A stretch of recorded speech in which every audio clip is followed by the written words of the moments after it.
السلام علیکم ورحمۃ اللہ وبرکاتہ۔ حدیث عمار بن یاسر رضی اللہ عنہ کو اللہ کے نبی صلی اللہ علیہ وسلم نے ان کی زندگی میں ہی شہادت کی پیشین گوئی فرمائی۔ لوگ اس حدیث کو بیان کرتے ہیں صحیح بخاری 2812 سے اور رٹ لگاتے ہیں 2812 کی، لیکن اس کا پس منظر بیان نہیں کرتے۔ کیا 2812 یہیں سے شروع ہوتی ہے کہ اللہ کے نبی صلی اللہ علیہ وسلم نے فرمایا کہ عمار کو ایک باغی گروہ قتل کرے گا، عمار ان کو جنت کی طرف بلائیں گے یا اللہ کی طرف بلائیں گے، اور عمار ان کو اور وہ عمار کو آگ کی طرف بلائیں گے؟ نہیں، بلکہ یہ حدیث جو ہے اللہ کے نبی صلی اللہ علیہ وسلم پہلے تو بیان فرما چکے تھے، لیکن بعد میں اس حدیث کو سننے کے لیے عبداللہ ابن عباس رضی اللہ عنہما نے اپنے بیٹے علی کو اور اکرمہ تابعی کو بھیجا۔ صحیح بخاری نکالیں، 2812 نکالیں، اس کو پڑھیں غور کے ساتھ کہ شروع کے یہ کلمات بیان نہیں کیے جاتے کہ یہ حدیث سننے کے لیے عبداللہ ابن عباس نے اپنے بیٹے کو علی کو اور اکرمہ کو بھیجا ہے۔ اور اسی طریقے سے صحیح بخاری کے اندر ہی 447 پر بھی کتاب الصلاح میں بھی ہے اور کتاب الجہاد میں بھی۔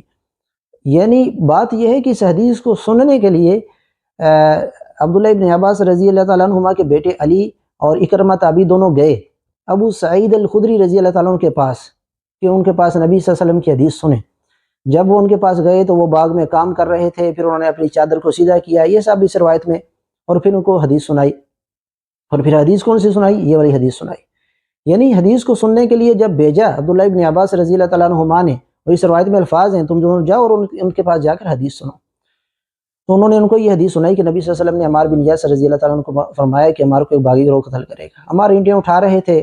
اور جو ہے وہ دو اینٹیں اٹھا رہے تھے، لوگ ایک اینٹ اٹھا رہے تھے۔ تو نبی صلی اللہ علیہ وسلم نے ان سے مٹی کو جھاڑتے ہوئے فرمایا کہ افسوس، عمار کو ایک باغی گروہ قتل کرے گا، یدعوہم الی اللہ، عمار ان کو اللہ کی طرف بلائیں گے۔ یہ صحیح بخاری 2812۔ جبکہ 447 میں یدعوہم الی الجنہ، عمار ان کو جنت کی طرف بلائیں گے، ویدعونہ الی النار، اور وہ لوگ عمار کو آگ کی طرف بلائیں گے۔ یہ مکمل روایت جو ہے صحیح بخاری کی ایک روایت میں ہے کہ ابو سعید خدری رضی اللہ عنہ کے ساتھ ان کے بھائی بھی تھے، رضائی بھائی بھی تھے۔ دوسری روایت میں ہے کہ وہ اکیلے ہی تھے، ان کا دوسرے بھائی کا ذکر نہیں ہوا۔ اب یہ روایت جو ہے، یہی روایت مستدرک حاکم میں آئی ہے، اور مستدرک حاکم میں جب یہ روایت آئی ہے تو یہ آپ دیکھیں 2653 نمبر پر امام حاکم اس کو لائے ہیں، قتال اہل البغی، یعنی باغیوں کے ساتھ جو ہے وہ قتال اہل البغی، یعنی باغیوں کے ساتھ قتال کے باب میں لائے ہیں۔ اب یہاں پر بالکل یہی روایت ہے اور سند بھی وہی ہے۔ امام بخاری جس سند کے ساتھ لائے ہیں صحیح بخاری میں 447 پر کتاب الصلاح میں، وہی عبدالعزیز بن مختار، اور عبدالعزیز بن مختار اس کو روایت کرتے ہیں خالد الحذاء سے، اور وہ جو ہیں اس کو اکرمہ سے اور ابن عباس رضی اللہ تعالیٰ عنہما سے، اسی طریقے سے، اور اس میں بھی وہی الفاظ ہیں۔ لیکن اس مستدرک حاکم کی روایت نے صحیح بخاری کی ان دونوں روایت کا معنی بالکل واضح کر کے رکھ دیا۔ لیکن یہ کون بیان کرے گا اس کو؟ اگر اس کو بیان کریں گے تو پورے مرزا جیل میں، اس کا پوری ذریت اور ان کا جو فرقہ جیل میں ہے وہ سارے کا سارا زمین بوس ہو جائے گا۔ کیونکہ یہاں پر آپ دیکھیں کہ اس میں یہ الفاظ موجود ہیں کہ اکرمہ رحمہ اللہ جو ہے وہ فرماتے ہیں کہ ابن عباس رضی اللہ تعالیٰ نے مجھے اور اپنے بیٹے علی سے کہا تم دونوں ابو سعید الخدری رضی اللہ تعالیٰ عنہ کے پاس جاؤ اور ان سے خارج کے متعلق حدیث سنو۔ یعنی صحیح بخاری میں تھا کہ ان کے پاس جاؤ اور حدیث سنو، لیکن مستدرک حاکم میں بالکل کلیئر آ گیا صحیح سند کے ساتھ۔ کوئی یہ نہ کہے کہ اس کی سند لے جاؤ مرزا کے پاس، مرزا 10,000 بار مرے اور پھر زندہ ہو تو اس روایت کو ضعیف ثابت نہیں کر سکتا۔ اس کے اندر کیا ہے کہ جب ان کے پاس گئے اکرمہ اور عبداللہ ابن عباس رضی اللہ تعالیٰ عنہ کے بیٹے علی ان کے پاس گئے، ان سے عبداللہ ابن عباس رضی اللہ تعالیٰ عنہ نے کیا کہا؟ فَاسْمَعَا مِنْهُ حَدِيثَهُ فِي شَأْنِ الْخَوَارِجِ، جانا ابو سعید الخدری رضی اللہ تعالیٰ عنہ کے پاس، تم جو جاؤ اور ان کے پاس جا کر خارجیوں کے متعلق حدیث سنو۔ پھر آگے انہوں نے اسی طریقے سے روایت بیان کی کہ ہم گئے، وہ دیوار کو سیدھا کر رہے تھے، اور اسی طریقے سے انہوں نے ہمیں دیکھا اور اپنی چادر کو سیدھا کیا اور گوٹ مار کر بیٹھ گئے۔ اور اسی طریقے سے جو ہے وہ پھر انہوں نے آگے چلتے چلتے بات کرتے حدیث بیان کی۔ جب مسجد کا ذکر ہوا تو انہوں نے حدیث بیان کی کہ ہم جو ہے وہ ایک ایک اینٹ اٹھا رہے تھے، اور عمار بن یاسر رضی اللہ تعالیٰ عنہ دو اینٹیں اٹھا رہے تھے۔ پھر آگے اسی طریقے سے نبی صلی اللہ علیہ وسلم نے فرمایا عمار آپ دو اینٹیں اٹھا رہے ہیں، اپنے بھائیوں کی طرح ایک ایک اینٹ کیوں نہیں اٹھاتے؟ عمار بن یاسر رضی اللہ تعالیٰ عنہ فرمایا انی ارید الاجر عند اللہ، میں اللہ کے پاس اجر چاہتا ہوں۔ تو نبی صلی اللہ علیہ وسلم نے ان کو یعنی جھاڑا، ان سے مٹی کو جھاڑا اور فرمایا کہ وہی عمار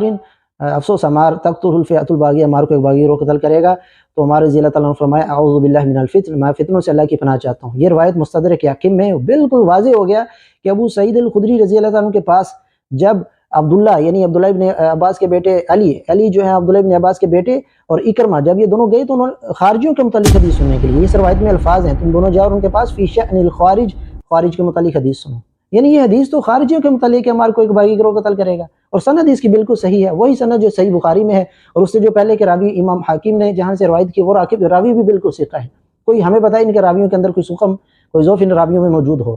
ان سے جو سند کے پہلے جو بھی راوی ہیں بالکل تینوں راوی جو ہیں وہ بھی ثقہ ہیں، اور کسی قسم کی کوئی ایسی جرح نہیں جس کی وجہ سے روایت کو ضعیف قرار دیا جاتا ہے، بالکل صحیح روایت ہے۔ اور امام حاکم رحمہ اللہ اس حدیث کے بعد کہتے ہیں ھذا حدیث صحیح علی شرط البخاری، یہ روایت بخاری کی شرط پر صحیح ہے، اور ہم نے پہلے بتایا کہ عبدالعزیز بن مختار سے لے کر عبداللہ ابن عباس تک بالکل وہی سند ہے، یہ بخاری کی شرط پر یہ حدیث صحیح ہے، ولم یخرجاہ بہذہ السیاقہ، لیکن انہوں نے اس سیاق کے ساتھ اس کو نقل نہیں کیا، لیکن صحیح ہے، امام بخاری کی شرط پر یہ روایت صحیح ہے۔ اسی طریقے سے امام ذہبی رحمہ اللہ نے بھی موافقت کرتے ہوئے اس روایت کو صحیح قرار دیا ہے، امام ذہبی اور امام حاکم رحمہم اللہ دونوں کے نزدیک یہ روایت جو ہے بالکل صحیح ہے۔ تلخیص امام حاکم کی دیکھ لیں، بالکل یہ روایت جو ہے بالکل سند کے ساتھ بھی صحیح ہے، سند بالکل صحیح بخاری والی وہی ہے، اور باقی جو راوی ہیں وہ بھی ثقہ ہیں، اس کے اندر یہ الفاظ موجود ہیں کہ عمار کو ایک باغی گروہ قتل کرے گا۔ اس روایت کو سننے کے لیے جب گئے اور عبداللہ ابن عباس نے بھیجا اپنے بیٹے علی کو اور اکرمہ تابعی کو،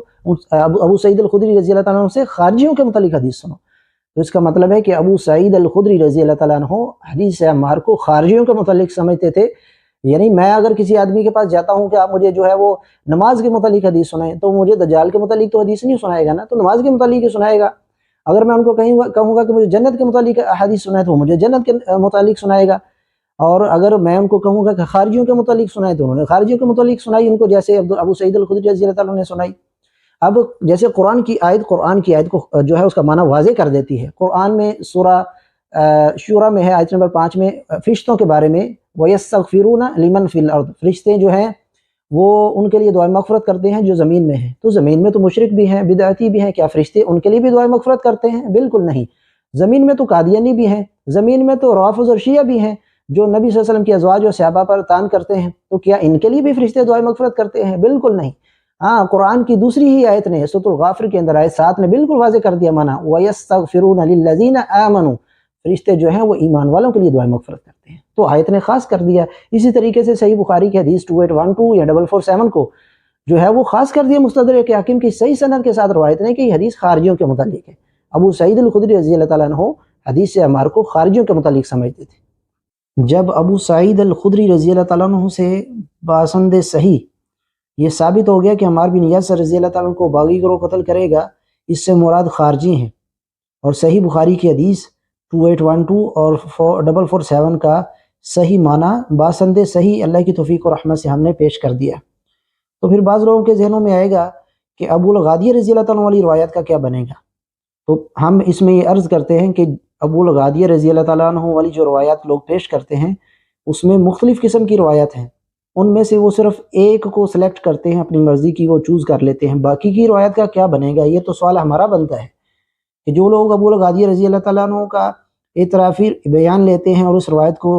بیان کرتے ہیں کہ ابو الغادیہ رضی اللہ تعالیٰ عنہ نے کہا کہ میں نے عمار بن یاسر رضی اللہ تعالیٰ عنہ کو شہید کیا ہے، تو وہ لوگ باقی روایت کا کیا کریں گے کہ جبکہ دوسری روایت کے اندر ابو الغادیہ رضی اللہ تعالیٰ عنہ شہید نہیں بلکہ اس قصہ کو واقعہ کو بیان کر رہے ہیں۔ یہ مستدرک حاکم کے اندر باسند صحیح روایت موجود ہے، جیسا کہ آپ سکرین پر دیکھ سکتے ہیں۔ اس کے اندر جو ہے ربیعہ بن کلثوم اپنے والد کلثوم بن جبر سے بیان کرتے ہیں کہ وہ کہتے ہیں کہ میں واسط قصب میں عبداللہ بن عامر کے گھر تھا، تو وہاں پر ابو الغادیہ جوہنی جو ہے انہوں نے اندر آنے کی اجازت مانگی، تو ان کو عبدالعلیٰ نے اجازت دے دی۔ پھر وہ آئے اور ان کا حلیہ بیان کیا گیا کہ انہوں نے تنگ کپڑے پہنے ہوئے تھے، وہ انتہائی دراز قد آدمی تھے، وہ تو اس امت کا فرد لگتا ہی نہیں تھا۔ جب اندر آ کر بیٹھ گیا تو کہنے لگا ہم عمار بن یاسر رضی اللہ تعالیٰ عنہ کو سب سے معتبر نیک آدمی جانتے ہیں، خدا کی قسم میں مسجد قباء میں تھا اور وہ باتیں کر رہا تھا، اور ایک کلمہ بھی ذکر کیا، یہ وذکر کلمہ، اور ایک کلمہ بھی ذکر کیا اور کہا کہ اگر اللہ کی قسم اگر اللہ نے مجھے اس پر غلبہ دیا تو میں اس کو روند ڈالوں گا، حتیٰ کہ اس کو قتل کر ڈالوں گا۔ یعنی یہ ابو الغادیہ الجہنی رضی اللہ عنہ نے یہ بات کی، اور وہ انجینئر نے جب اس روایت کو بیان کیا تو وہ بھی ہم آپ کو دکھاتے ہیں کہ کس طریقے سے اس نے یہاں پر جو ہے وہ بات کو سینسر کر لیا۔ تو یہاں پر ابو الغادی رضی اللہ تعالیٰ عنہ نے عمار بن یاسر رضی اللہ تعالیٰ عنہ کے قتل کا ارادہ کیا، صرف ارادہ کیا اس روایت کے اندر، مستدرک حاکم کے اندر۔ اب آگے کیا ہے، آگے یہ ہوا کہ پھر انہوں نے کہا کہ جنگ صفین شروع ہوئی تو لشکر کی پہلی جماعت جو ہے پیدل چلتے ہوئے آئی، یہاں تک کہ وہ صفین کے درمیان پہنچ گئی۔ یہاں ترجمہ کرنے والے سے مستدرک حاکم کی اس روایت میں ترجمہ جو ہے وہ صفین کیا گیا ہے، ہم سمجھتے ہیں کہ صحیح ترجمہ یہ ہے فلما کان یوم صفین، جب صفین کا دن تھا۔ آگے یہاں جو ترجمہ حتی کان بین الصفین، جب عمار بن یاسر رضی اللہ تعالیٰ عنہ جو ہیں وہ دو صفوں کے درمیان پہنچے، یعنی جنگ صفین میں آئے اور ایک جماعت ہے جو ہے وہ چلتی ہوئی پیدل چلتی ہوئی آئی، لشکر کی جو ہے پہلی جماعت آئی۔ تو آگے الفاظ ہیں کہ حتی کان بین الصفین، کہ عمار بن یاسر رضی اللہ تعالیٰ عنہ جو ہے وہ دو صفوں کے درمیان تھے۔ یہ بیان کرنے والے کون ہیں؟ ابو الغادی رضی اللہ تعالیٰ عنہ، اس روایت کے مطابق یہ مستدرک حاکم 5658، یعنی ابو الغادی رضی اللہ تعالیٰ عنہ دیکھ کر بیان کر رہے ہیں، کہتے جب دونوں صفوں کے درمیان آئے ابو الغادی رضی اللہ تعالیٰ عنہ تعانا رجل، تو ایک آدمی نے ان کو نیزہ مارا بالرمح، ایک آدمی نے ان کو نیزہ مارا، پھر کیا ہوا فصرعہ فانکفأ المغفر، فانکفأ المغفر، ان کو انہوں نے ایک آدمی نے نیزہ مارا۔ اس روایت میں ابو الغادی رضی اللہ تعالیٰ عنہ جو ہے وہ واقعہ کو بیان کرنے والے ہیں، یعنی عمار بن یاسر رضی اللہ تعالیٰ عنہ کے قتل کے واقعہ کو بیان کرنے والے ہیں، نہ کہ قتل کرنے والے۔ انہوں نے کہا کہ ایک آدمی نے ان کو نیزہ مارا تو گر گیا، ان کا جو خود تھا سر کے اوپر جو تلوار وغیرہ کے وار سے بچنے کے لیے پہنا جاتا ہے وہ بھی گر گیا۔ فانکفأ المغفر عنہ فضربہ، جب ان کا وہ سر کے اوپر سے خود گر گیا فإذا رأس عمار، تو پھر جب دیکھا گیا تو وہ عمار بن یاسر رضی اللہ تعالیٰ عنہ کا سر تھا۔ تو یہ تو اس روایت کے اندر، مستدرک حاکم کی روایت کے اندر جو ہے وہ ابو الغادی رضی اللہ تعالیٰ عنہ جو ہے وہ بیان کرنے والے ہیں، انہوں نے ارادہ کیا تھا عمار بن یاسر رضی اللہ تعالیٰ عنہ کو شہید کرنے کا، لیکن اس روایت میں کسی اور نے ان کو شہید کیا، اور اس میں الفاظ موجود ہیں تعانا رجل بالرمح، کسی آدمی نے ان کو جو ہے وہ نیزہ مار کر شہید کر دیا۔ باسند صحیح یہ مستدرک حاکم کے اندر۔ اسی طریقے سے مسند احمد کی دوسری روایت کو چھوڑ دیا جاتا ہے، یعنی ابو الغادی رضی اللہ تعالیٰ نے شہید کیا، مسند احمد سے وہ روایت لے لیتے ہیں، ایک تو مستدرک حاکم کی روایت کو چھوڑ دیتے ہیں، اسی طریقے سے جو ہے وہ مسند احمد کی ہی دوسری روایت کو، ایک اور روایت کو بھی چھوڑ دیتے ہیں۔ اس میں کیا ہے کہ مسند احمد کی روایت میں ہے کہ حنظلہ بن خوالد العنزی کہتے ہیں کہ میں معاویہ رضی اللہ کے پاس تھا، اذا جاءہ رجلان یختصمان فی رأس عمار، کہ دو آدمی معاویہ رضی اللہ تعالیٰ کے پاس آئے، وہ عمار بن یاسر رضی اللہ تعالیٰ کے سر کے بارے میں جھگڑ رہے تھے، اور ان میں سے ہر کوئی کہہ رہا تھا یقول کل واحد منہما انا قتلتہ، میں نے ہی عمار بن یاسر رضی اللہ تعالیٰ کو شہید کیا۔ دو آدمی تو یہ ہو گئے مسند احمد کی حدیث میں باسند صحیح، یہ روایت آپ کے سامنے موجود ہے۔ اسی طریقے سے مستدرک حاکم کی روایت بھی ہم نے آپ کے سامنے لگا دی، یعنی یہ کتنے لوگ ہیں دعویٰ کرنے والے۔ مستدرک حاکم کی روایت کے مطابق ابو الغادی رضی اللہ تعالیٰ نے شہید نہیں کیا بلکہ ارادہ کیا تھا، شہید کسی اور نے کیا۔ مسند احمد کی روایت کے اندر دو آدمی یہ دعویٰ کر رہے ہیں کہ ہم نے عمار بن یاسر رضی اللہ تعالیٰ کو شہید کیا، اور وہ عمار بن یاسر رضی اللہ تعالیٰ کا سر کے بارے میں جھگڑ رہے تھے۔ ان کے پاس تو دلیل بھی ہے کہ ان کے پاس سر ہے عمار بن یاسر رضی اللہ تعالیٰ کا، وہ عمار بن یاسر رضی اللہ تعالیٰ کے سر کے بارے میں جھگڑ رہے تھے، ہر کوئی کہہ رہا تھا کہ میں نے شہید کیا۔ تو ایک ہی روایت لے لینی مسند احمد سے کہ عمار بن یاسر رضی اللہ تعالیٰ کو ابو الغادی نے شہید کیا، باقی روایت کو چھوڑ دینا، یہ کہاں کا انصاف ہے؟ ہم کہتے ہیں کہ ان روایت میں سخت اضطراب پایا جاتا ہے، اختلاف پایا جاتا ہے، اور ایسا اختلاف پایا جاتا ہے جو حل ہونا ناممکن ہے۔ اب ہمیں کوئی بتائے کہ دو آدمی جو معاویہ رضی اللہ کے پاس آئے انہوں نے شہید کیا، یا ان کو اس آدمی نے شہید کیا جو جس کو ابو الغادی رضی اللہ تعالیٰ نے خود دیکھا کہ اس نے نیزے کے ساتھ مارا اور عمار بن یاسر رضی اللہ تعالیٰ کو شہید کر دیا، یا ابو الغادی رضی اللہ تعالیٰ نے خود شہید کیا؟ کون سی روایت ان میں سے لینی ہے؟ یہ تو متن کے اندر سخت اضطراب پایا جاتا ہے۔ بات وہی صحیح ہے جو ابو سعید الخدری رضی اللہ تعالیٰ نے بیان کیا کہ یہ روایت تو خارج کے متعلق ہے۔ دوسری بات یہ کہ انجینئر محمد علی مرزا نے جب اس روایت کو بیان کیا کہ عمار بن یاسر رضی اللہ تعالیٰ کو ابو الغادی رضی اللہ تعالیٰ نے شہید کیا، تو وہاں پر یہ الفاظ روایت میں سے چھپا لیے کہ عمار بن یاسر رضی اللہ تعالیٰ عنہ کو کیوں شہید کیا۔ اس میں ایک سبب بھی بیان ہو گیا کہ عمار بن یاسر رضی اللہ تعالیٰ عنہ عثمان بن عفان رضی اللہ تعالیٰ کو گالیاں دے رہے تھے۔ آپ انجینئر کی آپ ویڈیو سن سکتے ہیں، اس نے یہاں پر نام چھپا لیا اور کہتا بعد میں بتاؤں گا، جیسا کہ آپ اس ویڈیو میں سن لیں۔ میری طرف متوجہ. مسند احمد میں الفاظ ہیں, میں نے آپ ریسرچ پیپر میرا کربلا والا پڑھیں, اس میں وہ الفاظ ہیں, وہ کہتے ہیں میں نے عمار ابن یاسر کو دیکھا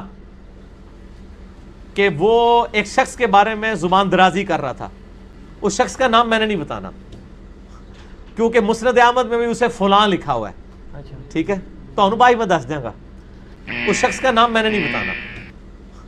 کیونکہ مسند احمد میں بھی اسے فلاں لکھا ہوا ہے, ٹھیک ہے, تو انہوں بھائی میں دس دیں گا. تو وہ کہتے ہیں میں نے اسی وقت نیت کر دی کہ اینو میں نہیں چھڑنا. ٹھیک ہے جی. جی ناظرین آپ نے سن لیا, وہ جو روایت یہ لوگ پیش کرتے ہیں کہ ابو الغادیہ رضی اللہ تعالیٰ عنہ نے عمار بن یاسر رضی اللہ تعالیٰ عنہ کو شہید کیا, اس روایت کے اندر تو یہ بھی لکھا ہے کہ شہید اس لیے کیا کہ وہ عثمان بن عفان رضی اللہ تعالیٰ عنہ کو گالیاں دے رہے تھے. انجینئر نے یہاں سے نام چھپا لیا ہے کہ وہ بتاؤں گا کس کو گالیاں دے رہے تھے, تو وہ عثمان بن عفان رضی اللہ تعالیٰ عنہ کا نام لکھا ہے اس روایت میں. تو جب روایت آپ کے نزدیک صحیح ہے تو پوری روایت بیان کریں, وہاں سے عثمان رضی اللہ تعالیٰ عنہ کا نام سینسر کرنے کی کیا ضرورت ہے؟ کہ عمار بن یاسر رضی اللہ تعالیٰ عنہ ایسے ہی تھے کہ وہ عثمان بن عفان رضی اللہ تعالیٰ عنہ خلیفہ راشد کو گالیاں دیتے تھے, کیا وجہ تھی؟ اس پر بھی مرزا ایک ویڈیو بنائے نا 1.5 گھنٹے کی, کیا وجہ تھی کہ عمار بن یاسر رضی اللہ تعالیٰ عنہ عثمان بن عفان رضی اللہ تعالیٰ عنہ کو گالیاں دے رہے تھے؟ یہاں پر سب بھی نہیں بلکہ شتم کا لفظ موجود ہے, شتم کا لفظ موجود ہے کہ کیوں گالیاں دے رہے تھے, اس نے یہاں سے نام چھپا لیا. تو ابو الغادیہ رضی اللہ تعالیٰ عنہ والی جو روایتیں ہیں ان میں سخت اضطراب پایا جاتا ہے, متن میں ایسا اختلاف ہے جو نہ حل ہونے والا ہے. اسی طریقے سے جب یہ صحیح بخاری کی جو روایت ہم نے آپ کے سامنے شروع سے پڑھی 2812 کہ ہمارے کو ایک باغی گروہ قتل کرے گا, اس کی شرح کے اندر جو ہے وہ اسماعیل بن محمد بن الفضل بن علی یعنی قوام السنہ معروف ان کا لقب ہے. یہ صحیح بخاری کی اس روایت کی شرح میں کہتے ہیں کہ یہ جو روایت ہے تقتلہ الفئۃ الباغیہ, ہمارے کو ایک باغی گروہ قتل کرے گا, اس کی شرح میں کہتے ہیں یدعوہ من الجنۃ ویدعونہ الی النار یعنی الخوارج. یعنی اس صحیح بخاری کی اس روایت کی شرح میں, یہ 6 صدی کے محدث ہیں, 535 میں ان کی جو ہے وہ وفات ہوئی ہے, کہتے ہیں الخوارج, اس سے مراد جو ہے خارجی ہیں, الذین دعاہم من الجماع, جن کو عمار بن یاسر رضی اللہ تعالیٰ جماعت کی طرف بلا رہے تھے. ولیس یصح ذلک فی حق احد من الصحابہ, اور یہ کسی بھی صحابی پر اس کو فٹ کرنا صحیح نہیں ہے, کسی بھی صحابی کے حق میں یہ روایت فٹ کرنا یا لگانا صحیح نہیں ہے. الذین اثنى اللہ علیہم, کیونکہ صحابہ کرام پر تو اللہ ذوالجلال نے جو ہے وہ ان کی تعریف کی ہے, اللہ ذوالجلال نے صحابہ کرام کی تعریف کی ہے, حمد کی ہے. اثنى اللہ علیہم وشہد لہم بالفضل, اور صحابہ کرام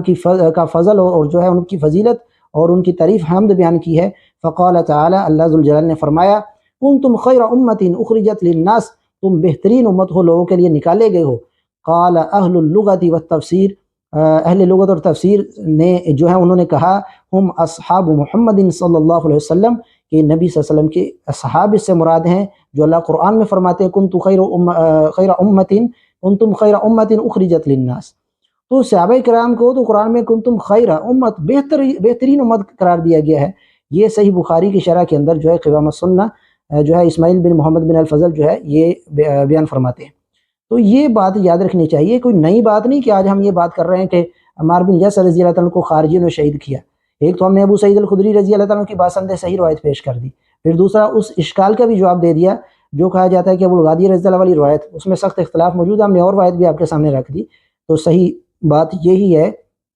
کہ عمار بن یاسر رضی اللہ تعالیٰ کو خارجیوں نے شہید کیا, کیونکہ دونوں طرف لشکروں کے اندر جو تھے خارجی موجود تھے. یہ تو مرزا نے خود مانا ہے. جیسے علی رضی اللہ تعالیٰ کے سامنے جو ہے وہ زبیر بن عوام رضی اللہ تعالیٰ کا سر کاٹ کر لایا ایک عمر بن جرموز ابن جرموز نے, تو علی رضی اللہ نے اس کو جہنم کی خوشخبری جو ہے سنائی. تو اس میں نہ علی رضی اللہ تعالیٰ کا تو کوئی قصور نہیں ہے جبکہ علی رضی اللہ کے لشکر میں موجود تھا. اسی طریقے سے جو خارجی جو لوگ موجود تھے معاویہ رضی اللہ تعالیٰ کے لشکر کے اندر, ابو سعید الخدری رضی اللہ تعالیٰ کی روایت کے مطابق جو ہے عمار بن یاسر رضی اللہ کو خارجیوں نے شہید کیا. تو خارجیوں نے اگر عمار بن یاسر رضی اللہ کو شہید کیا ہے تو اس میں معاویہ رضی اللہ کا یا اہل ایمان کا کوئی قصور نہیں ہے. واللہ اعلم بالصواب.